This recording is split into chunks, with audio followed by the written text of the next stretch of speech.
మనం ఆహారంతో ఆరోగ్యంలో గోంగూర పువ్వులతోటి పచ్చడి చేస్తున్నాను. ఈ పువ్వుల మెడిసినల్ వాల్యూస్ తెలుసుకుందాం.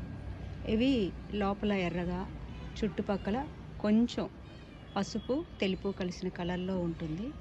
ఇవి కాయలు మాత్రం ఈ కలర్లో ఉంటాయి, లోపల గింజలు ఉంటాయి. వీటి చాలా ఆరోగ్య విలువలు ఉన్నాయన్నమాట. ఈ సీడ్ను చల్లుకుంటే కుండీల్లో మొలుస్తాయి.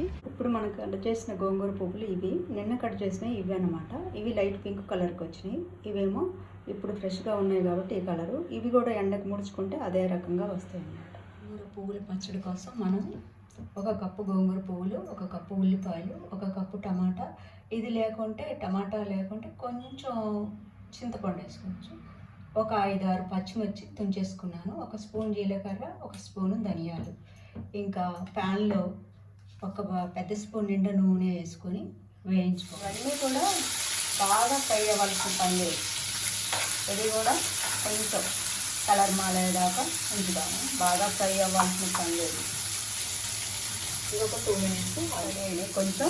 ఇప్పుడు క్రిస్టల్ సాల్ట్ కొంచెం వేసి తగినంత ఈ పువ్వుల్ని ఇప్పుడు వేసుకున్నాం. ఈ పువ్వులు జిగురుగా ఉంటాయి. పువ్వులు ఉన్న తొడిమెలు పులుపు ఉంటాయి అన్నమాట. వాటితో పాటు వేస్తున్నాం. ఇది ఎంతోసేపు ఉండక్కర్లేదు, తొందరగా ఫ్రై అయిపోతాయి. వేడి తగలగానే ఇప్పుడు కంప్లీట్గా అయిపోయినాయి. ఇది ఇప్పుడు చల్లారిపోయింది. మనం రోట్లో పచ్చడి చేసుకున్నాం. ముందుగానే సాల్ట్ వేసుకున్నాం కాబట్టి రోట్లో వేసుకున్నాము కొంచెం.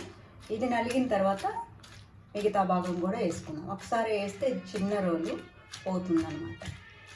ఇలానే చిన్నగా దంచేసుకుంటే అవి ముక్కలుగా ఉంటాయి. మరీ పేస్ట్ కాకుండా చాలా టేస్టీగా ఉంటుంది అన్నమాట.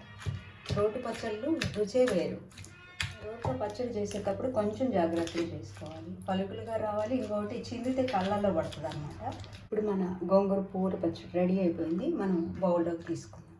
ఇప్పుడు మన గోంగూర పువ్వుల పచ్చడి వాటి మెడిసినల్ వాల్యూస్ తెలుసుకుందాము. ఆరోగ్యానికి చాలా మేలు చేస్తుంది. షుగర్ని కంట్రోల్లో ఉంచుతుంది. ఐరన్ ఉంటుంది, సి విటమిన్ ఉంటుంది, ఫైబర్ ఉంటుంది. ఇంకా చెడు కొలెస్ట్రాల్ని తొలగించి మంచి కొలెస్ట్రాల్ని పెంచుతుంది. Thanks for watching our channel.